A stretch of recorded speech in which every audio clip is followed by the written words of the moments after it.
So just referring someone to a service, those connective service contracts and grants, they have their purpose, which is just around moving people into the right place and into the right services so that they can be supported. But implementation contracts and grants, their focal point is achieving some kind of tangible outcome within a shorter period of time. That does not necessarily mean an implementation contract or grant is short. It could still be 5 years. It could still be 10 years. But they expect that within that contract or grant, that every year you're going to have some results to show. Either you're increasing education levels, increasing competence, increasing understanding. Some programs are seeing they want to reduce the number of people that are going to the emergency room. They want to reduce the number of people that are going from homeless shelters back onto the streets. They want to reduce the number of people who are losing jobs and then ending up on the streets. They want to reduce the number of claims people are submitting of housing discrimination. Or they want to increase. Welcome to the Contracts Collab podcast. I'm your host, Dr. Coach Ogo Okweme, and thank you so much for joining us in this thought-provoking podcast, where we're going to break down the strategies that you can use to maximize your influence, your impact, and your income over the next 12 months. We are breaking down the strategies, the exact strategies that large corporations have used for years to impact their communities and build their revenue streams to the $1 billion mark. We're going to show you exactly how you can leverage contracts and grants from the government and other funding agencies to blow your business up, blow your impact up, not to mention maximize your income and revenue sources, and actually start to build something we like to call the infinite profit and wealth plan. So stay tuned, grab your notes, grab your pen, because you're going to want to write this down. Welcome. So today we're digging into part 2 of community impact contracts, the different types, and how you can win them.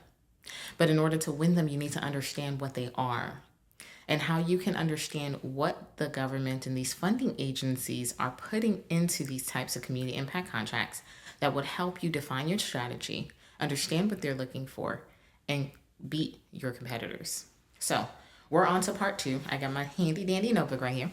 I had my phone last time, but this time I said, you know what, let me write it down instead of being on my phone. But last time we talked about referral service type contracts or connective service type contracts. Today, we're going to talk about implementation contracts and grants. So what are implementation contracts and grants? In its fundamental level, if you just think about the word implementation, it means you're doing something. It means you're acting on behalf of someone. Even though all contracts and grants, you're essentially acting on behalf of an agency or a funder. But implementation contracts and grants, where the focal point is the implementation of this particular service, are centered around achieving an outcome that other contracts and grants aren't necessarily going to help them achieve. And they want to see those results right away. And the key is right away. So when you think about implementation, in my experience and the work we've done, you're looking at helping the government and that funding agency achieve an outcome that is it's not related to connecting them to a service. Or even if you are connecting them to a service, there's a deeper outcome they want to achieve. So some examples of this are like, I want to improve the level of education the population has about this particular issue. I want to improve the level of awareness and understanding that they have around this particular topic or issue. And one of the hallmark examples that I have that we had implemented a couple years ago is Alzheimer's and dementia. A lot of people do not realize how pervasive and how big of an issue Alzheimer's and dementia is. It impacts so many families, and it has this ripple effect that people are just not realizing until they're in the thick of it. And of course, if you're coming from minority communities, you are at a disproportionate disadvantage because you don't have the education, you don't have the resources. And a lot of the new knowledge and new science that's coming out, it's not getting to these populations fast enough for them to be able to make educated decisions for their families and their loved ones. So Alzheimer's and dementia, for those of you that don't know, in our studies and what we have found, it's actually classified as diabetes type 3. And the reason why this term has been propagated or has been spread is because when they did autopsies of those who died with Alzheimer's and dementia, they realized that their brain had a lot of sugar in it. There's a lot of floating sugars in the brain, which, as you know, diabetes is a disease where you have a high blood sugar level, like sugar's just floating throughout your body and it's not going into the cells like it should be. And so they're seeing that in the brains of those who have Alzheimer's and dementia after they pass away. And so that's why it's being classified as diabetes type 3. But this disease is becoming more rampant, more prominent, and most people are not aware of how to fix it, how to prevent it, and when you get it, what do you do? And a lot of families, unfortunately, struggle to manage the complications, the behavioral complications, the physical health complications, the slow degradation of the body and cognitive ability that comes with it. So when you guys hear about people getting lost or family members disappearing or just leaving the house and they just can't be found, a lot of that is because of Alzheimer's and dementia, and it impacts seniors at disproportionate rates, and it impacts women at far higher rates than it does men. And that is a very shocking fact, given that women do so much for the world. Women bring the next generation into the world. But this disease is actually something that is more pervasive or more prevalent among women than it is among men. And if you guys have been following me and you've been paying attention to what I tell you to pay attention to the news, pay attention to your politicians. That is one of the hallmark indicators about where money is flowing. A lot of people, let me digress for a second. We'll get back to implementation contracts and grants. But a lot of people, when they approach me and they say, oh, I've been trying to get into contracts and grants, but the recession, but the changes in the economy, but this, but that. And I'm like, okay, first and foremost, business is business. There are ups and there are downs. If you are not mentally preparing yourself, I don't know what to tell you. Business is business. But one of the things that you should be prideful of and you should feel confident in is knowing that no matter what happens to the economy, the government has to spend money because that is how they counteract what's happening in the economy. They have to keep money flowing. So the government ends up spending more during times of hardship than they do during good times. That's one. Secondly, you will never be without an opportunity if you pay attention to where the money is flowing. And as a business owner, you need to prime your eyes. In my culture, we say, shine your eye. Shine your eye. But all it really means is pay attention. Look at the subtle indicators. As a business owner and as a CEO, you no longer have the luxury to just sit back and have someone tell you what to do. Your boss came in, your boss told you, hey, do this today. You know what? I'm changing the strategic priorities for this week or for the month, or the company as a whole is shifting and we're doing things differently. They are dictating where the company is going. We as employees, we're sitting back and we're like, okay. I can't tell you how many times I've worked for a company and like midway through a program, they're like, yeah, we're shifting things. We're doing something a little bit different. This is your responsibilities now. And I used to get mad.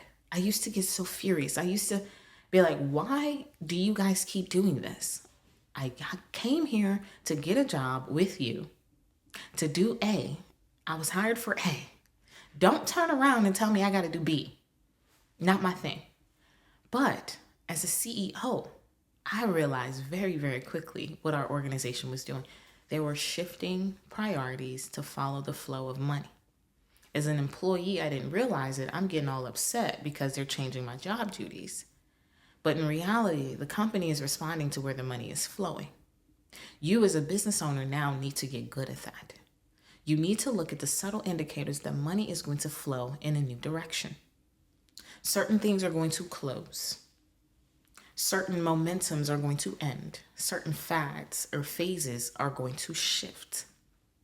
And if you are not paying attention, you're going to be hoping that this channel that you hedged on for a long time is still there when things have shifted somewhere else. So when you listen to your politicians and they start to tell you, okay, women's health is a big issue right now.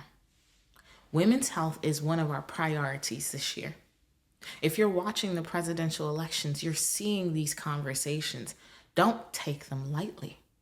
Don't just sit and assume that, oh, okay, well, whenever they become president, whatever. No, they are hinting to you what potential new programs are going to be funded when they take office. And as a business owner, it's now your opportunity to position yourself to take advantage of those opportunities that are going to come down the pipeline because these are their priorities. The priority indications don't start when they get in office. It starts over a year before they start campaigning. Our current president and administration have been talking about women's health for the past a year and a half, almost 2 years. Why? Because they know it's a huge topic. Not only does it impact the outcome of the election, but it's become such a priority because science has indicated we have not spent enough time, energy, and resources, financial resources that is, in studying diseases that impact women more than they impact men. And guess who's on the chopping block? Alzheimer's and dementia. So if you have not been paying attention to Alzheimer's and dementia or brain-related contracts and grants, you need to start paying attention to them now. Think about the other women's issues. Endometriosis, big issue. Fibroids, big issue. Other neurological diseases that seem to impact women more than men. Anything reproductive, big issue. Pay attention. These indicators are telling you where money is shifting. Right after COVID, if you had paid attention, a lot of those COVID dollars started to move into behavioral health dollars. We were all, whatever this is, I don't know what to call that movement. We were all just running around scrambling, trying to figure out how to just keep people safe, social distance, pass out vaccinations, get people screened. That was one of the biggest priorities during the COVID period. And it was like an impromptu switch. But guess what? The companies that had resources and partners ready, they took advantage and they made millions of dollars during that period. But they were still serving their community. Don't get me wrong. There is nothing wrong with being rewarded for serving your community. But right after the height of COVID started to come down and we started to get through that trough, that peak. Wait, is it peak or trough? Look, y'all making me think math this morning. Peak.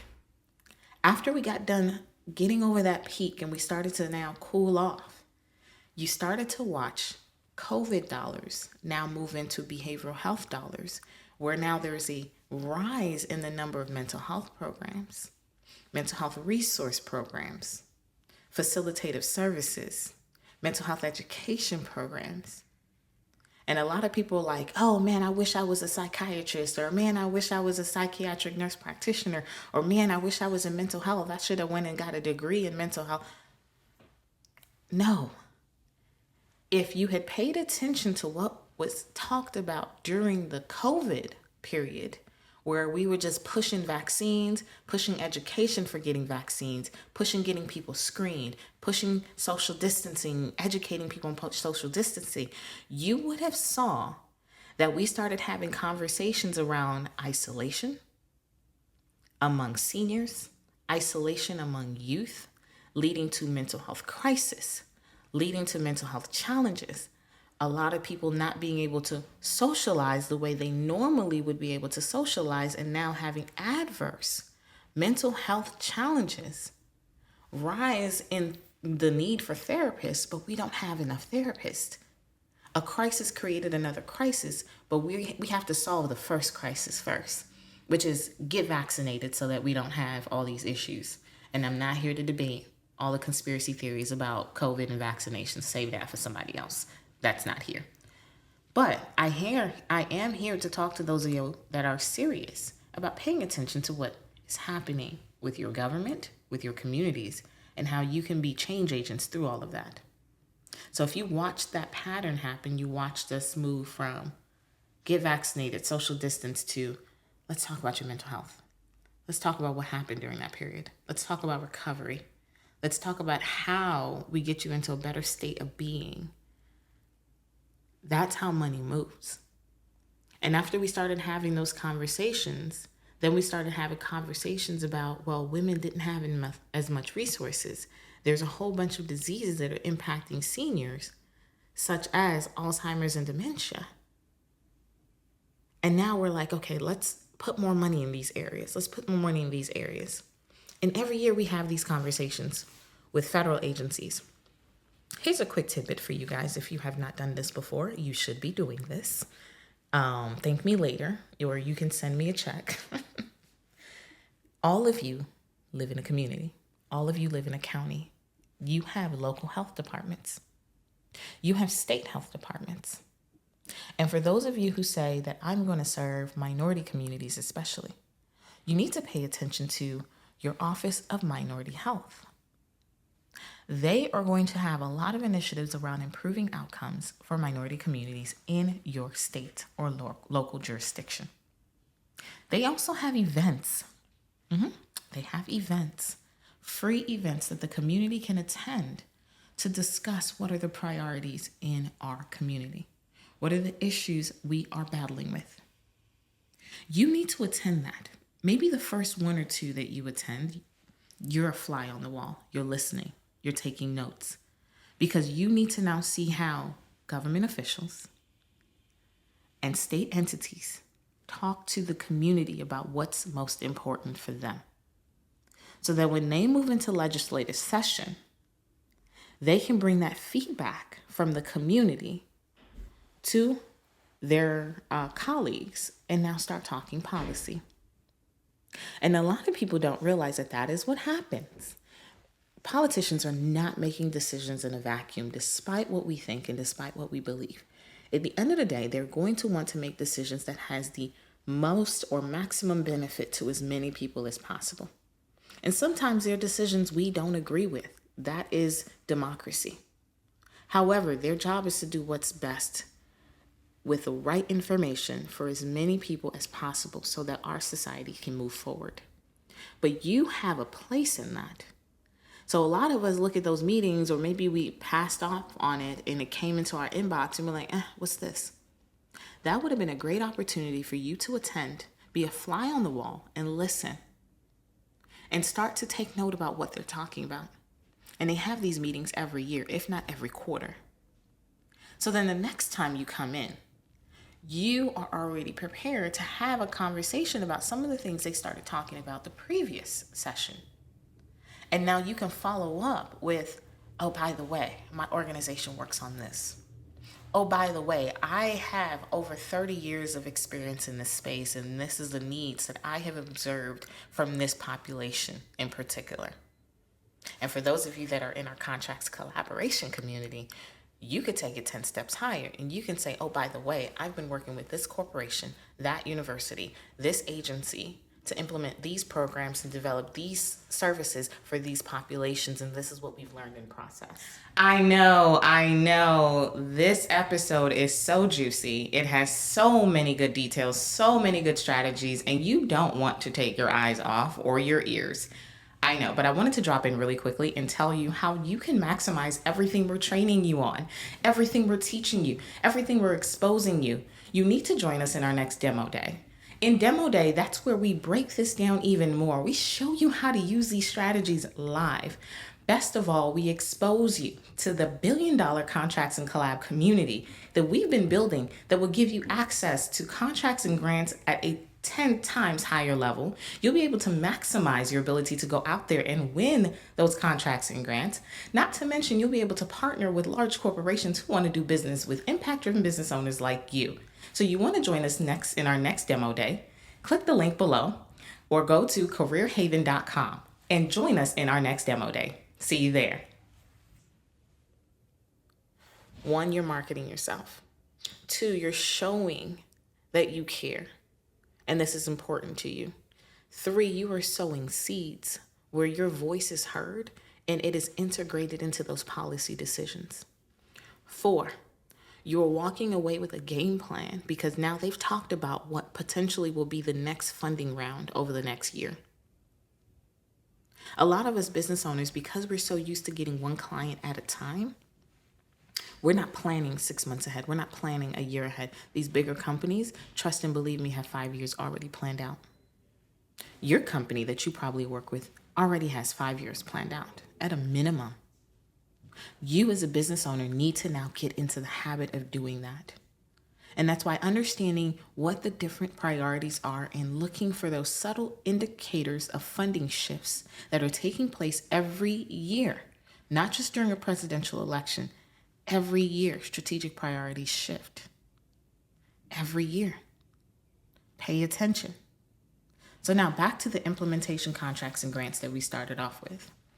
So when you see that there are priorities around these big issues, these big challenges, and the government or these funding agencies want to see some kind of progress and outcomes quickly.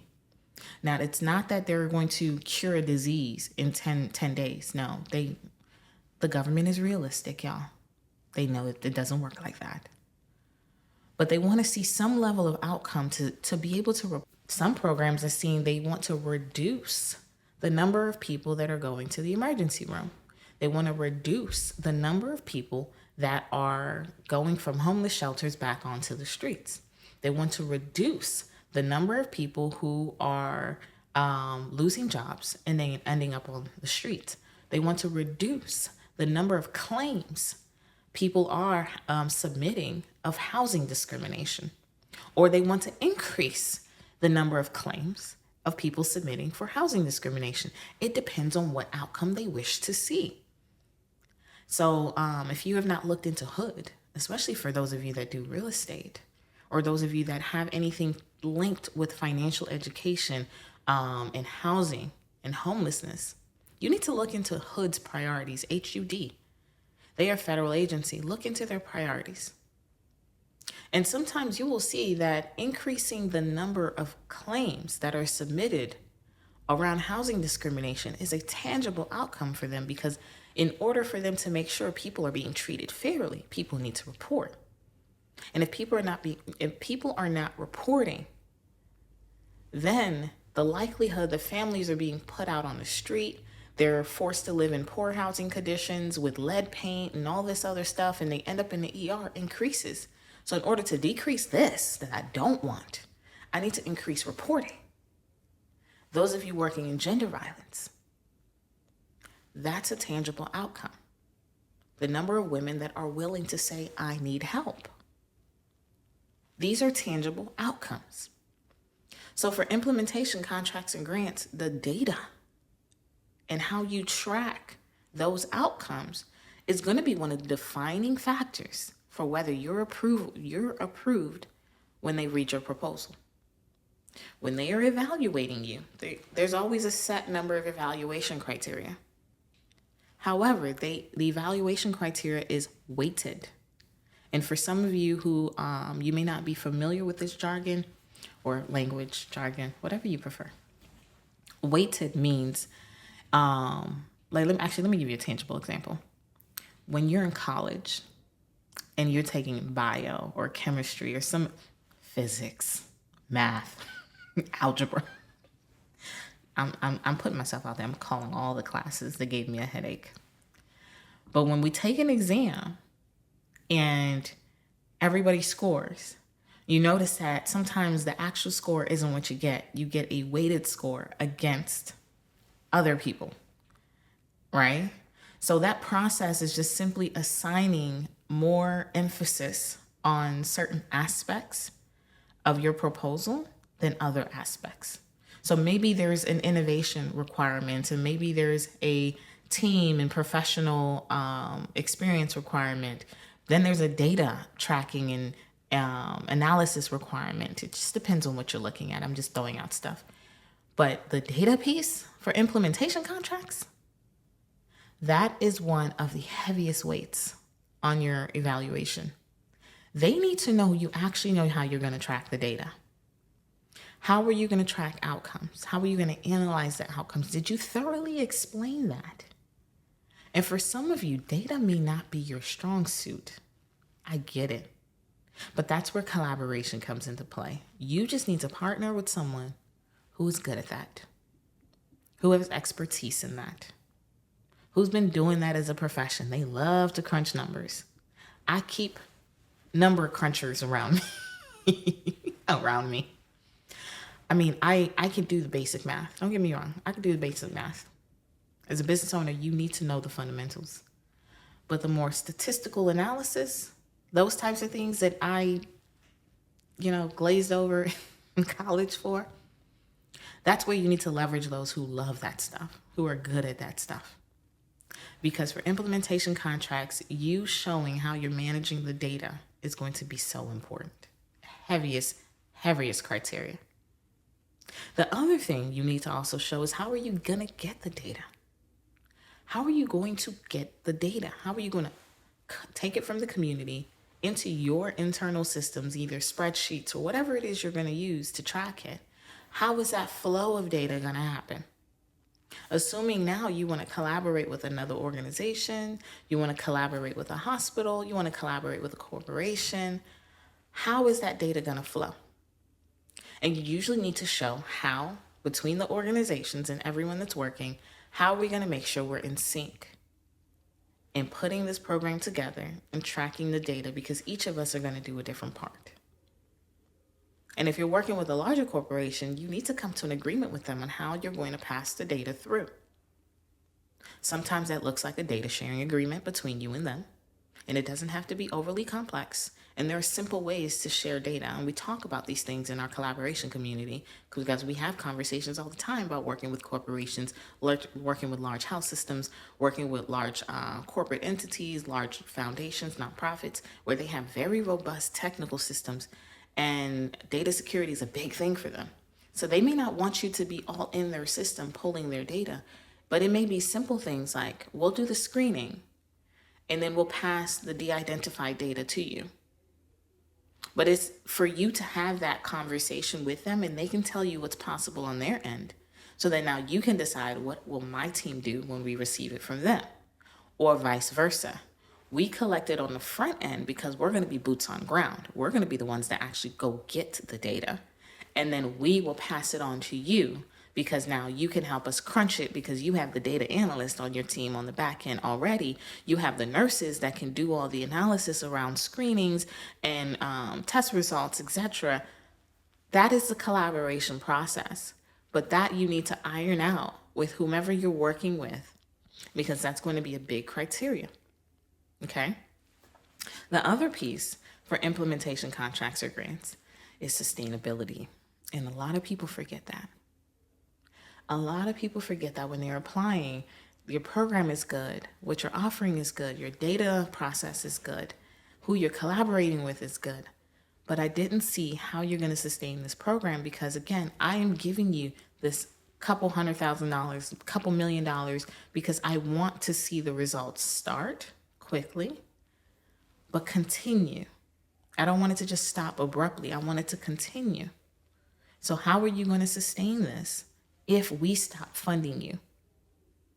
And that's why a lot of people don't win, because there is no next step. All they thought about was give me the money, let me do the contract. And if you're using a traditional mindset with this, like I know some of you have tried to get contracts in other spaces, like you've tried to do janitorial, you tried to do all these other things that people were telling you are easy to get. I have no problem with them. It's just not my motivation. My motivation is supporting the community.